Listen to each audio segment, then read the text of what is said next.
Madam Chair, I do not understand bakit a person convicted of child abuse is still sitting in a seat. What rules are we using for this budget hearing? Mas importante ang rules para sa amin. Kayo po, ang kailangan nyo lang marinig is yung acknowledgement for you to begin to speak. Narinig mo yung sinabi niya, ma'am? Narinig mo yung makikinig ka sa kanya kanina? Absolutely. Walang rules dito. This is a hearing of the budget of 2025. Nasaan dito ang confidential funds? Huwag naman mag-ugaling pusit ang Office of the Vice President. Pasensya na po, hindi po kasama sa poder ninyo ang pagpa-fire ng presiding officer ng hearing na to. Somebody is convicted of child abuse sitting in the chair. To sit and then I cannot fire the presiding chief. Napaka one-sided nito, ma'am. Noted po. Dahil ba madami kayo dyan sa kabila at nag-iisa ako dito? Madam Chair, I have also here a report about the notice of disallowance. According to the notice of disallowance, the COA disallowed 73,287,000 out of 125 million confidential funds used by the OVP in 2022. So this is 58.63% of the 125 million. So can you confirm, the Vice President? Madam Vice President. Madam Chair, since you allowed her a snide comment, you will allow me a snide comment as well. So my question is, Madam, can you yes. confirm? Yes. Yeah, okay. Diba? Okay. Yes, Madam Chair. So, Before you proceed, may I remind both our guests and our resource You should have reminded her when she said the line, diba? I called your attention, Madam Chair. You did not recognize me. So, ngayon, sasabihin ko na, if you allowed her that, you allowed me a snide comment as well. I don't recall hearing a snide comment, Madam Vice President. Ang snide comment, that's a matter of judgment. So please proceed with your... Madam Chair, I would like the Secretariat to repeat the first 3 lines of the comments. well, a point of order, Madam Chair. Point of order, Madam Chair, kasi parang... So let's please proceed with the answer. Point of order, Madam Chair, kasi parang siya yung nagpe-preside eh. Yeah, that's why Kasi inuutusan mo yung Secretariat natin sa Committee on Appropriation. Yes, Alam mo di ba? So, please. okay, thank you, Madam Madam Vice Chair. President, please proceed with the response. There's a question. Please proceed with the response. Madam Chair, I do not understand bakit a person convicted of child abuse is still sitting in a seat. Point of order, ito yung sinasabi natin na dinadivert ang usapan sa ating budget hearing. Kung nagawa po niya yan sa Senado, Madam Chair, dapat hindi natin yan pahintulutan dito sa Kamara. You allowed her a snide comment and then you will not allow me Please wait a to be snide recognized. comment?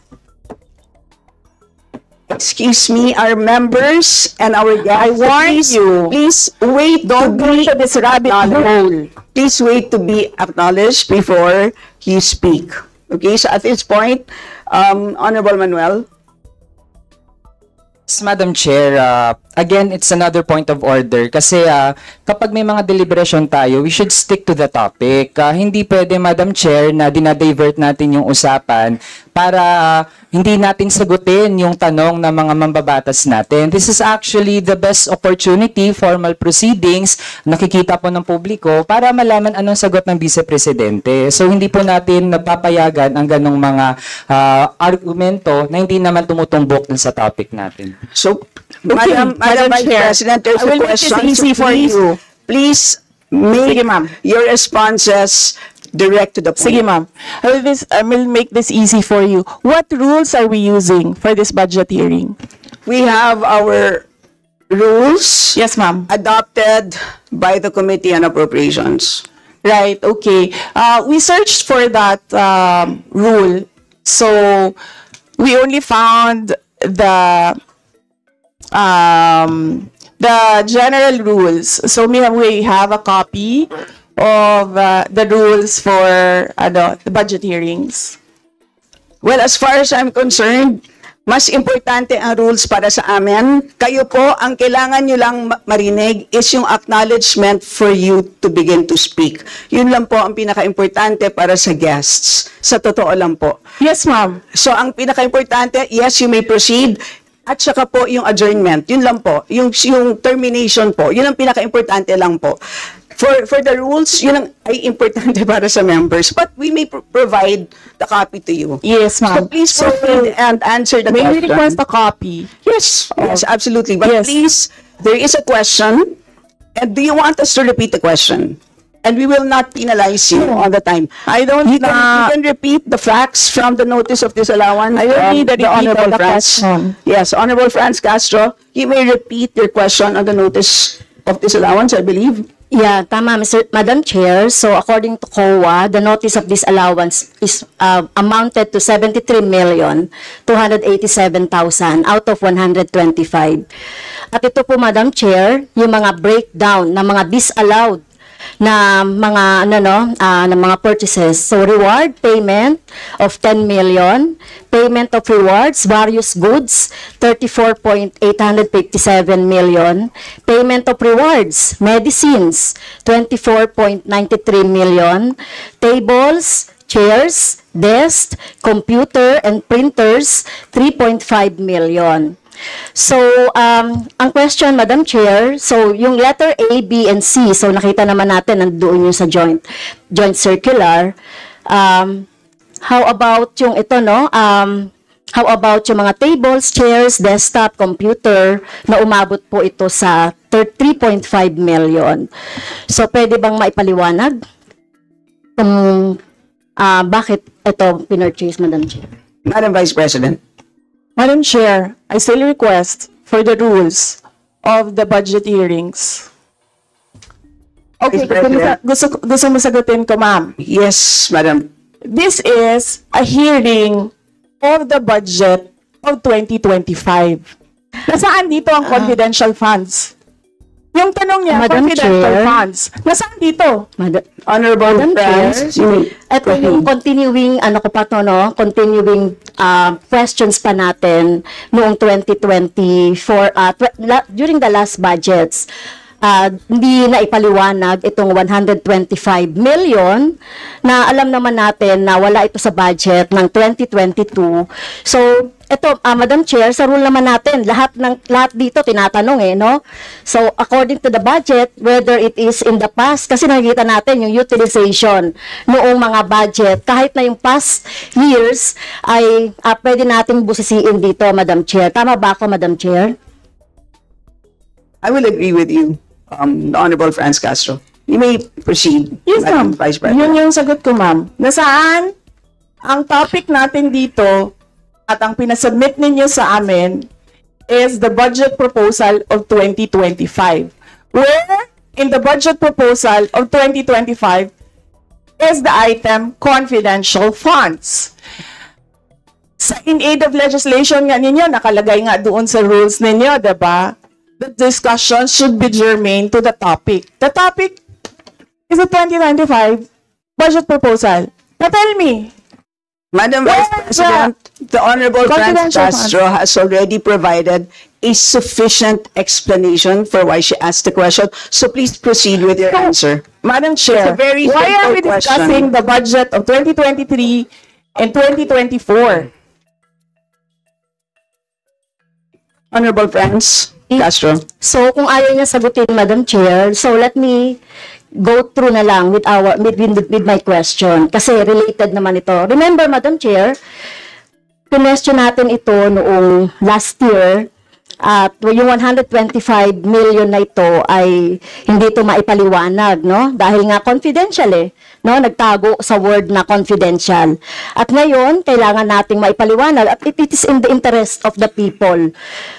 Yung 125 million na ito, Madam Chair, kaya kailangan ito na mabusisi at kailangan ito maipaliwanag ng OVP. Kaya hindi tayo pwedeng questionin ng mga rules, questionin ng mga topic, etc. Dahil related din naman talaga ito sa budget, Madam Chair. Madam Chair. Yes, you may proceed. I request that the chairperson of the Finance Committee preside over this hearing. Madam Vice President, with due respect, you are not allowed to do that, Madam Vice President. You are not allowed to introduce any motion. You are a research person this hearing, Madam President. I did Vice not move, President. ma'am. I requested same as vein. your research person, I requested So that the your request is chairperson of the denied, committee. Madam Vice President. Just please answer the question. The issue on confidential funds falls squarely within our discussion of your 2025 budget. Narinig mo yung sinabi niya, ma'am? Narinig mo yung please proceed. nakikinig ka sa kanya kanina? Absolutely. Walang rules dito. Please proceed and answer the question. It's a very simple question. Diba? Please explain the specific spending on those items that she enumerated, amounting to a total of, Honorable Friends, do you want to Amounting repeat to a that? total of 73.287 million. So, dahil may notice of disallowance, so ibig sabihin, Madam Chair, illegal ito at not in accordance with the joint circular by the COA, DBM, and other related agencies. So, kung ito ay dinisallow, so ibig sabihin, illegal yung paggamit nito. Madam Chair, nitong mga items na binanggit ko po, Madam Madam Chair, Yes, Madam Vice President. you cannot allow a member of the House to just claim that it is illegal. That is a Madam notice Chair. of disallowance. That is a procedure inside the Commission on Audit. Hindi sa upuan niya. Honorable Friends. Okay, thank you, Madam Chair. So, thank you for the explanation, Vice President. Okay, next. According to accomplishment report of OVP, it spent 10 million for payment of reward. So, Madam Chair, in 11 days, ilang tao kaya at magkano kada tao ang reward? In fact, COA disallowed the whole amount spent by OVP for payment of reward. Hindi ba, Madam Chair, questionable ito? Madam Chair, the invitation letter that we received from the House of Representatives. Dear Vice President Duterte, the House Committee on Appropriations will hold briefings, hearings on the budget proposals of various departments, agencies, and corporations relative to the fiscal year 2025 National Expenditure Program as the basis of the fiscal year 2025 General Appropriations Bill. Nasaan? Sa presentation ko kanina, ang haba.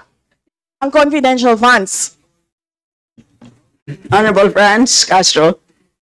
Okay, thank you, Madam Chair. So yun po, no, yung sinasabi natin kanina, yung payment ng reward, the resource person can answer this. Questionable, tingin ko ay questionable ito. Okay? So, next. According to the accomplishment report, isa sa pinaggamitan ng OVP ng confidential funds ay yung provision of medical and food aid. This is not allowed under the Joint Circular number 2015-01 dahil kailan pa naging confidential fund ang pagbibigay ng ayuda. Or kung ito naman ay ginamit sa mga mga ginamit na tao or informant in 11 days. So paano kaya ginamit itong 40 million na ito, no, para sa medical and food aid in 11 days, Madam Chair? So yun yung tanong ko. Kung hindi ito ginamit doon sa mga aids, medical aid or food aid, pero paano kaya, Madam Chair, ginamit itong 40 million na ito as a medical and food aid ng ilang tao in 11 days? So, yun po yung tanong natin, Madam Chair. Madam Vice President. Madam Chair, the subject of this hearing is the OVP 2025 budget proposal. We do not have an item of confidential funds in the OVP budget proposal. Honorable Branch. So, may I continue, Madam Chair? Isa sa bumubukol na confidential fund ng OBP noong 2022 ay nasabi ko na, Madam Chair, yung medical and food aid at saka yung mga purchase of supplies. According to the accomplishment report, the OBP spent 40 million for medical and food aid in 11 days. So, ang ibig sabihin nito, Madam Chair, konting math, pumapatak na 3.64 million kada araw ang gastos, no, para sa food and medical aid. So hindi natin maintindihan, Madam Chair, paano ito ginastos in 11 days, no? 3.64 million kada araw dito sa item na ito. Madam Vice Do you want to President. comment? Madam Vice President. I did not call you, ma'am. It was Representative Arroyo who called you. The chair would like to remind both the resource persons and the members to please wait to be acknowledged before you speak. Yes, ma'am. So, Tinawag you mo mean, ako. yes, For what, ma'am? to respond. So, any comment, Madam Chair, dun sa sinabi natin based dun sa accomplishment report? So, kung gagamitan natin ng konting math, 3.64 million kada araw ang gastos para sa medical and food for 11 days. For how many people ba ito? Madam Chair, the topic and the invitation of the House of Representatives to the Office of the Vice President for this hearing is the 2025 budget proposal. There is no confidential funds in the 2025 budget proposal. For the information of the body, the letter that we sent, our Madam Vice President, reads as follows. In the second paragraph, we noted the following topics to be discussed. Item number 3 is comparative budget allocation and utilization rate from fiscal year 2019 to 2023. That's item number 3. So I can provide you copies of the letter. So clearly, confidential funds spent in 2022 falls squarely within that. So yes, Honorable Francie, may proceed. Yes, Madam Chair. So, mukhang hindi na tayo sasagutin ng hindi na ako sasagutin ng ating Vice President. So, sa bawat sagot kasi na ganyan ng ating Vice President, for the record, since ayaw magpaliwanag ang BP, so ibig sabihin nito, yung paggastos ng 125 million ay na pera ng taong bayan ay hindi maipaliwanag. So, yun lang, Madam Chair. Kaya hinihiling natin sa Vice President o OVP na kailangan na maipaliwanag itong mga sinasabing item dito. Anyway, Madam Chair, sa kanila naman ang galing, no, yung utilization at confidential and intelligence fund. And of course, ito lang naman ang hawak ko din dito, yung notice of disallowance. Kaya gusto talaga nating maintindihan, Madam Chair, kung ang notice of disallowance ay, so syempre, papaliwanag pa nila yan, kung paano, 'di ba? So kailangan malaman din ng taong bayan na sila yung nagbibigay ng pondo para sa operations ng OVP at lahat ng mga agency. At kailangan yung maipaliwanag. So hindi pwede yung ganyan na yung tactics na ganyan na parang parang sorry for the pusit, na kapag nasusukol na ang pusit ay nagaano ng maitim na tinta. So ayaw natin ng ganun, Madam Chair, kasi yung atin namang pinag-uusapan dito ay budget. No? So wag naman mag-ugaling pusit ang Office of the Vice President. Madam Chair, may I point of information only, Madam Chair? May I? Madam Chair, No, sorry, wait. Before you, I'd like to, before we proceed to the next person on the list, I believe that our former President, Gloria Macapagal-Arroyo, would like to interject. Observation made in relation to the point of order, because in the beginning, it was settled that the issue would be the 2025 budget. And in all our hearings, to what I recall, when we want to question something about performance, we question the 2024 budget, not the 2023 budget.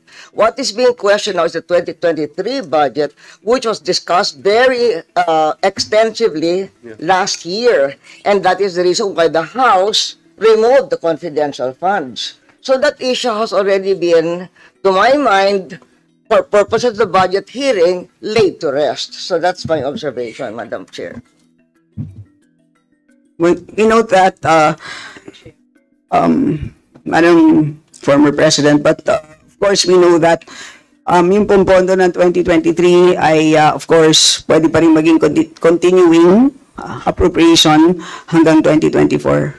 So in the same way, 2022 pwede maging continuing pa rin 2023. At alam din po natin, last year pinagdebatihan po natin ng matindi itong 2022 confidential funds, and in fact, we left a homework for the COA. Sinabi natin sa kanila na kailangan nilang tapusin ang audit by November, I believe mid-November of last year. And since then, hindi na natin alam kung ano nangyari. So that's the reason for why tinatalakay natin ito. And it's a big amount of money. I believe we owe it to the people to understand what happened. Of course, tinanggal na natin noong 2024. Gusto natin malaman, tama ba yung ginawa natin? Kasi baka naman nagkamali tayo. So, I think it's worth assessing what we did in 2024 in order to know what to do in 2025. So with that, let's proceed with our next Madam Chair, interview. may I? Is this just a point of order? Not a point of order, but We will I'm only, just, you may wish want to to be a be, rejoinder of what you may wish to be, unless it's a point of order, you may wish to be listed. I can put you here, sir. Parliamentary inquiry, Madam Chair. Yes, you may Parliamentary inquiry. proceed. May I ask if the resource person is required to answer a question that is related to a commission on audit notice of disallowance when she already said she's not going to answer. Also, the notice of disallowance is addressed to the Office of the Vice President. And just to make it clear, a notice of disallowance is not a judgment. It is a request. It is an order from the Commission on Audit for the particular office to explain what are the particulars. At saka hindi na yan legislation side. That is already on the accountability side in the budget cycle. So, my parliamentary inquiry, Madam Chair, is that nagsabi na nga siya na hindi siya sasagot, and it is related to the COA notice of disallowance. And, just to add, sinabi na rin ni former President, it was thoroughly discussed in the previous year. In fact, tinanggal sa budget ng 2024 yung confidential fund. And we know that there's a pending case on that also. To discuss that further might somehow prejudice or be biased whatsoever. So, Yun lang po, Madam Chair.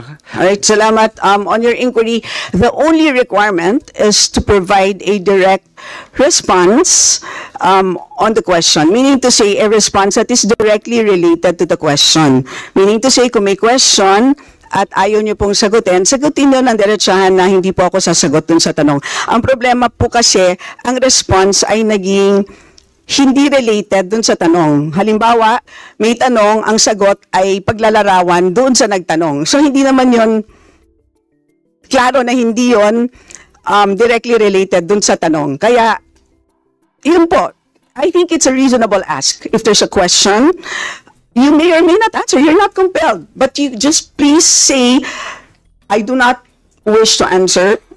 That's it. At least we know it's a direct response. And with that, we move to the next Madam Chair. person on the list. Madam Chair. Madam Chair. Hindi na po tayo matatapos. Yan ang sinabi ko sa iyo kanina. Ayaw mo maniwala sa akin eh. Aabot talaga tayo ng bukas dito. Diba? Madam Chair. Is this an inquiry regarding... He said, Yes, and Yes, please, ma'am. I remind also our Yes, ma'am. resource persons to please act in a respectful manner. Pasensya na po, hindi po kasama sa poder ninyo ang pagpa-fire ng presiding officer ng hearing na to. So yes, you need to so proceed if po. you allow members of the House of Representatives lines like what you just said, like pusit, bakit mo ako kinukrucify for saying a fact that somebody is convicted of child abuse sitting in the chair? Pusit, and then I cannot fire the presiding chair. So bakit? Yes, we Bakit napaka one-sided nito, ma'am? noted po. Dahil ba madami kayo dyan sa kabila at nag-iisa ako dito? We note all your comments, ma'am, and let us now proceed. Thank you, Diba? ma'am. Thank you.